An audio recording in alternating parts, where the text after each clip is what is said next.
Il est 9h36 et je viens de rentrer du mariage.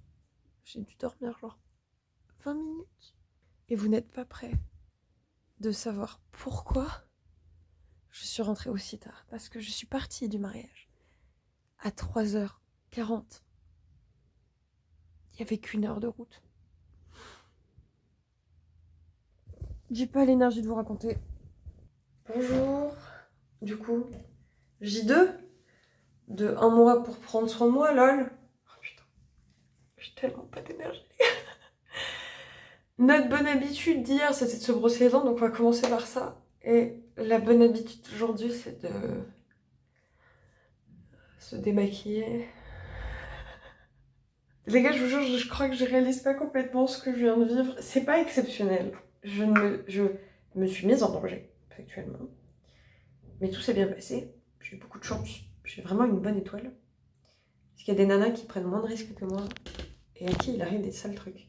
Nous sommes rentrés du mariage à 4h30. Elle me dépose devant l'immeuble. Je prends mes affaires. Je me retourne et je lui dis « Ah, je n'ai rien oublié. Bisous maman, bonne soirée. Rentre bien. » Et comme ma maman est une maman formidable, elle attend de me voir rentrer dans l'immeuble et de me voir badger avant de partir. Et voilà pas que je prends mon ascenseur et tout, et arrivé à mon palier, je me rends compte que j'ai pas mes clés. Que j'ai oublié mes putains de clés. Ainsi que mon manteau. Mais lui, ils ne le considéreront même pas parce que je vais oublier que j'avais pris un manteau. J'ai oublié mes clés dans la voiture de ma mère.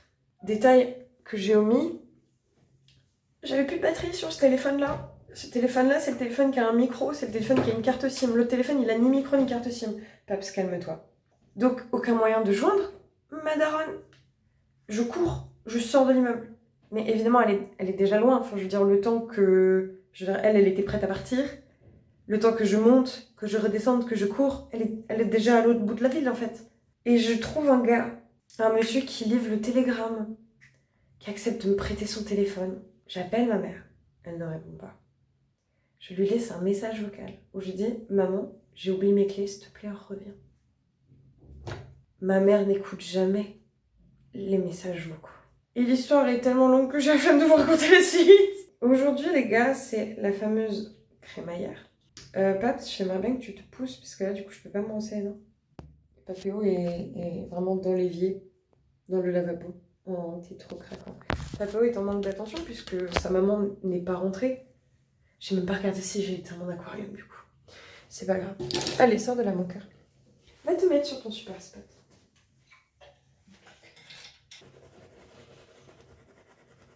Oh, cette tête. Bon, je vous raconte quand même la suite parce que sinon, j'aurais jamais la déterre. Donc, le gars du télégramme me prête son téléphone. Ma mère ne répond pas. Et je me dis, elle vient de partir. Si j'arrive à trouver une voiture maintenant, j'arriverai pas beaucoup après elle. À la maison, le temps qu'elle se gare, si le gars me dépose devant la maison, j'arriverai en même temps qu'elle. Sauf qu'il n'y a pas de voiture à 4h30. Même un samedi soir. Et je trouve des voitures, elles s'arrêtent pas. Genre frérot, je suis une meuf, je te fais des grands signes, je te fais ça. Pardon, je suis désolée, pour moi ça veut dire j'ai besoin d'aide, s'il te plaît arrête-toi. Je t'ai bien habillée, genre je t'ai en tailleur. C'est pas en mode je t'ai une schlag, tu peux avoir peur de moi. Y a aucun argument qui justifie que tu puisses me craindre. T'es juste un gros fils de pute. Les gars, c'est pas genre, c'est pas juste ils s'arrêtent pas. S'ils accélèrent en mode toi je te prendrai pas, t'es qu'une grosse merde frérot. Et c'est à cause des gens comme toi que ce monde va mal.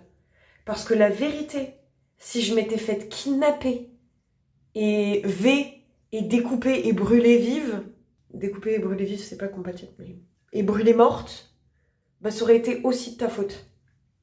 Parce que t'as même pas pris juste la peine de t'arrêter pour savoir c'était quoi mon problème. Et donc, il y a un taxi qui s'arrête. Bon, c'était pas écrit que c'était un taxi dessus, mais le mec était un taxi. Et il me laisse téléphoner avec son téléphone. Ça répond pas. Le gars me dit, attends, je dépose mon client, parce qu'il avait un client à l'arrière. Et je reviens. Et il revient. Il me relaisse téléphoner. Il me reste un peu de batterie. Il me restait 5% sur mon téléphone rouge. Et j'ai retrouvé le numéro de téléphone de mon petit frère dans mon téléphone rouge. Donc, on a aussi appelé mon petit frère et que dalle. Et je suis une connasse parce que j'ai pas voulu payer la course, alors que la vérité, j'aurais juste dû lui dire emmène-moi frérot. Et je lui dis j'ai pas ma carte, blablabla. Il m'a dit bon bah bon courage. J'y suis allée à pied et j'ai marché peut-être 10 minutes. Bon, j'ai fondu en larmes entre temps parce que je me suis dit putain, j'ai envie de dormir. Je n'ai pas dormi de la semaine, les gars. Je me suis couchée à 5h30 vendredi. J'ai très mal dormi avant-hier et je n'ai pas dormi cette nuit. Sachant que toute la semaine, j'ai dormi en moyenne 5 heures. Et c'est pas assez 5 heures. Bref, je suis fatiguée. En fait, je me suis démaquillée. Voilà, notre bonne habitude du jour est faite. Je nique tout mon concept. C'est une dinguerie. Genre, je vous jure, j'avais tellement idéalisé ces vidéos en mode ouais, on allait se poser et tout, on allait faire notre petite to-do list. Que dalle. J'ai pas le temps. Je suis fatiguée. Il m'arrive des dingues. C'est la fin du monde, frérot. Au bout de 10 minutes, il y a une voiture qui passe. Et là, je leur fais des signes, vraiment, j'étais en train de pleurer en plus. Et les gars s'arrêtent. Et c'est deux mecs qui rentrent de soirée. Noé et Djibril. Et les gars, mais des anges. Les gars, ils me disent, nous, on va dans cette direction-là. Je leur dis pas de souci, c'est à 10 minutes à pied de là où je vais. Tu me fais gagner 30 minutes de marche. Pas de problème. Il n'y a aucun souci, tu me déposes là-bas, tu me fais gagner un temps de fou. Et puis on discute et tout. Et les gars me disent, attends, ben, en vrai, tu vas pas très loin de là où nous on va. On peut faire un détour pour te déposer. On va te déposer par là-bas. Je fais, ok, c'est trop bien, tu me déposes là-bas. C'est à 2 rues de chez ma daronne. Aucun problème, ça me va très bien, vous êtes des amours.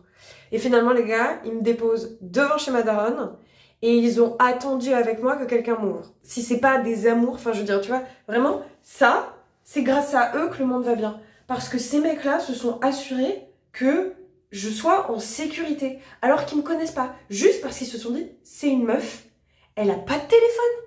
Donc, il m'arrive un truc, c'est pas, je peux pas appeler la police. C'est non seulement je peux pas appeler la police, mais aucun de mes proches ne sait où je suis. Au moment où je quitte mon immeuble, ma daronne pense que je suis allée me coucher. Personne ne sait que je suis dans la rue à 5h du mat. Personne ne sait que je suis en train de faire la route à pied qui dure 45 minutes de chez moi à chez... Enfin bref, moi c'était le truc qui me triggerait de fou, c'était de me dire que personne ne savait où j'étais, tu vois. Et qu'en plus, s'il m'arrive un truc, fait que je ne peux rien faire. J'avais même pas ma gazeuse, rien. J'avais moi et même pas mes ongles, tu vois, donc je ne peux même pas. Et les gars me déposent chez ma mère, et ils attendent avec moi. Je bourrine la porte. Ça répond pas. J'ai pas de sonnette. Enfin, ils ont pas de sonnette. Ça répond pas. Ils se mettent à klaxonner, les gars, pour te dire à quel point ils étaient déterminés avec moi et tout. Et il y a un voisin qui sort et qui fait « Qu'est-ce que c'est que ce bordel ?» Bah oui, logique, frérot, il est 5h du matin. On est en train de klaxonner comme des connards. Anecdote super drôle, Noé m'a dit bah vas-y, si t'es ok pour que je fasse du bruit, je vais siffler comme ça là. Je dis vas-y, pas de souci, siffle, réveille mon frère, je veux qu'il vienne m'ouvrir. J'ai besoin de dormir. Et il siffle, mais il siffle pas fort. Genre, il siffle mais ça souffle. Enfin, il fait un bruit, mais vraiment un bruit pas très fort, tu vois. Et du coup, ça m'a fait rire, je me suis foutu de sa gueule, je m'attendais quand même à mieux. Il me sortit un truc en mode ouais, bon, on fait avec ce qu'on a et tout, il me fait trop rire. Les gars sont repartis, ils m'ont proposé d'aller dormir chez eux. Je me suis dit, tu vas pas pousser le bouchon. Même s'ils ont été adorables avec moi, je peux pas leur faire confiance, quoi. Imagine, je vais chez eux et ils sont deux mecs. Déjà, un mec tout seul, je pense qu'il fait ce qu'il veut, mais deux. Bref, donc j'ai pas pris le risque. Et donc je reste là, devant chez ma mère. Je continue de bourriner et tout. Et je me pose et je m'allonge pendant environ 1 heure sur le paillasson. Dieu merci, ma mère adore stacker des paillassons. Pourquoi, je ne sais pas, mais du coup, elle a des paillassons superposés les uns sur les autres. Donc j'ai pu dormir sur un petit matelas de paillassons. Et je peux vous assurer que, oui, c'est très inconfortable un paillasson, mais c'est toujours mieux qu'un sol froid quand tu es pieds nus et que tu as un pantacourt. Mais alors putain, qu'est-ce que j'avais froid. Je vous rappelle que j'avais pas de manteau, qu'en ce moment en Bretagne il fait froid, qu'il y avait du vent, qu'il ne faisait pas encore jour. Fuck. J'avais déjà froid la journée quand j'étais active au mariage. J'avais encore plus froid là. Et je m'allonge en boule et tout. Je me tourne parce que j'ai plus de circulation dans le son, dans le bras, bref. Et au bout d'1 heure, je me fais réveiller par une voiture juste à côté.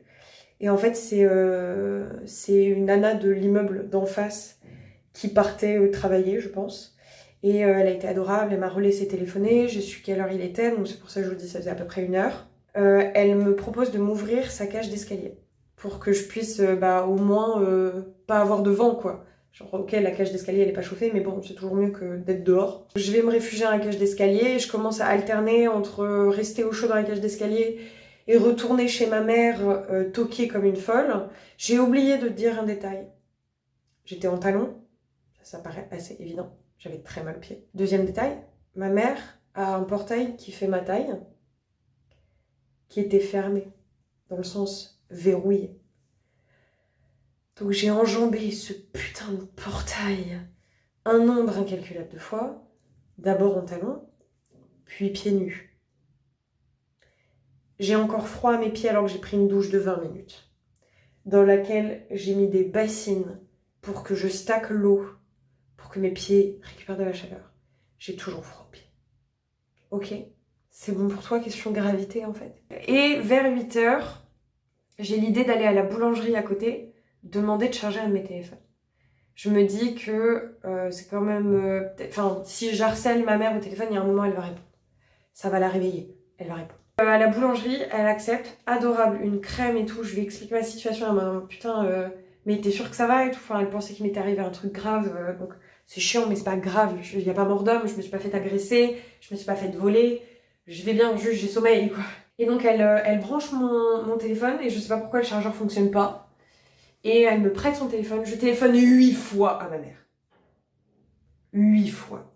Et je me dis, bon bah tant pis, il est 8 h 40, je me dis, bon, il y a bien un moment, ma mère, elle va se réveiller, parce qu'on avait rendez-vous toutes les deux à 10 h 30, elle devait venir chez moi à 10 h 30. Je me dis, bon bah, le temps qu'elle se prépare, qu'elle se change, qu'elle se douche, qu'elle fasse sa vie et tout, elle va forcément être réveillée. Allez, si elle n'est pas réveillée à 9 h, elle est réveillée à 9 h 30. Et donc je retourne me mettre dans la cage d'escalier, et là je dors. Je me fous accroupie, j'étais assise sur des marches d'escalier, et la tête dans les bras et tout. Et au bout de 20 minutes, alors je l'ai su après que c'était 20 minutes, mais ça faisait à peu près 20 minutes, j'ai eu une excellente estimation du temps pendant ces 5 heures. Je sais pas comment j'ai fait, mais j'ai eu une très bonne estimation du temps. 4 ou 5 heures, on s'en fout. Et quand je me réveille au bout de 20 minutes, je me dis, bon bah je vais retourner toquer à la porte, il doit être approximativement 9 h. Il y a un monde où ma mère est réveillée, et si c'est pas le cas, et ben je rattendrai une demi-heure, et à 9 h 30, elle sera réveillée. Et en fait, je sens plus ma jambe gauche. J'avais le sang qui a été coupé pendant les 20 minutes dans ma jambe gauche, et je ne sens plus mon pied gauche. Et je veux me relever pour réactiver la circulation sanguine et qu'il y ait du sang qui revienne dans mon pied. Et en fait, comme une grosse conne, et ben je m'appuie, mais genre complètement, comme si j'allais marcher, tu vois, je ne mets plus aucun poids sur mon pied droit, tout sur mon pied gauche.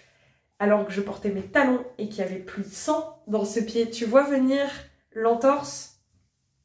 Mon pied, il a fait ça. J'ai eu super mal. Et c'était trop bizarre parce que je ne sentais toujours pas mon pied, mais je sentais qu'il y avait une douleur, mais une douleur qui était chelou du coup parce que je sentais rien. Faites l'expérience de vous faire une entorse alors que vous n'avez pas de sang dans le pied, d'accord? C'est compliqué à expliquer. Je pleure parce que j'ai mal, parce que j'en ai ras le cul, parce que je suis fatiguée. Je me dis, putain, comment tu vas encore escalader une dernière fois ce putain de portail alors que tu viens de te faire une entorse pour toquer une énième fois à la porte de ta mère et qu'elle ne soit peut-être pas là. J'escalade ce putain de portail. Je fais bien attention à atterrir sur mon pied droit et je bourrine une énième fois à cette putain de porte. Et ma mère est là. Ma mère est réveillée. Et ma mère, elle m'ouvre. Enfin, d'abord, elle... C'est qui? Parce que j'étais en train de bourriner à la porte, hein, donc elle était super inquiète.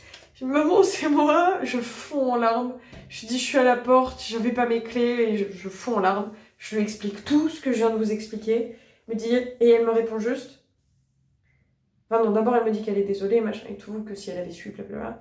Et elle me répond juste, pourquoi t'as pas envoyé un SMS?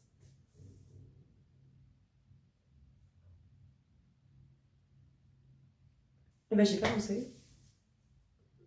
J'ai pensé à lui laisser un message vocal. Et du coup, bah, finalement, je me suis beaucoup emmerdée. J'aurais pu payer cette course de taxi, je serais probablement arrivée à temps. Ou alors, j'aurais pu rester au chaud dans ma cage d'escalier sur mon propre paillasson et j'aurais attendu ma mère à 10 h 30. Voilà. Au lieu de ça, je me suis fait une entorse, j'ai probablement chopé la crève et je suis profondément fatiguée. Mais j'ai rencontré Noé et Djibril. Et ça, c'est une bonne nouvelle. Et donc la morale qu'on gardera de cette histoire, c'est qu'il vaut mieux être actif qu'inactif. Toujours faire quelque chose apportera toujours quelque chose de nouveau, contrairement à ne rien faire qui n'apporte rien du tout. À limiter parce que des fois ce quelque chose que peut t'apporter ton action peut être négatif. On débattra plus tard. Du coup, j'ai décidé que j'allais pas dormir. Il est 11h de toute façon, donc j'ai rendez-vous dans 1 heure, j'ai 20 minutes de route, donc je vais pas dormir. Est-ce que je mange? J'ai faim. J'ai faim, mais d'un autre côté, je mange dans 1 heure. C'est trop mignon qu'il aille là, moi je trouve ça vraiment trop cute.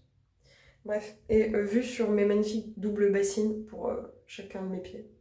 Oui, je me suis foutue sur un tabouret, d'accord. J'avais pas l'énergie de rester debout. J'ai toujours pas l'énergie de rester debout. Bon allez, cadeau. Papier peint. Papier cadeau. Papier... Oui, papier cadeau. Fatiguée. J'ai froid, putain. Ah putain, mes poissons, mais c'est vrai que j'ai des poissons. Ah, je suis vraiment à la ramasse. On va nourrir les poissons. Enfin, je vais nourrir parce que j'ai la flemme de vous montrer, ok? J'ai fait quoi du papier cadeau? Faire prendre l'habitude, et l'objectif c'est qu'après si on a envie de partir 1 semaine, bah, on part 1 semaine tous les deux et avec le chat quoi. Oh là là, mais écoute, elle prend la voiture, il n'y a pas de problème, le train, il n'y a pas de problème, l'avion, il n'y a pas de problème. Donc a priori, dis bonjour. T'es vraiment une saleté, hein. Tu m'as volé ma licorne. Je suis désolée, je te reprendrai. Tu m'as même pas demandé mon accord, je te l'aurais donné en plus, t'aurais pu me demander. Je suis désolée. On aurait fait un échange. Sa licorne. On aurait fait un... Bon, je suis rentrée. La question maintenant, c'est de savoir... Il est 18h30. La question maintenant, c'est de savoir, est-ce que je vais me coucher maintenant? Ou est-ce que je tiens bon encore quelques heures?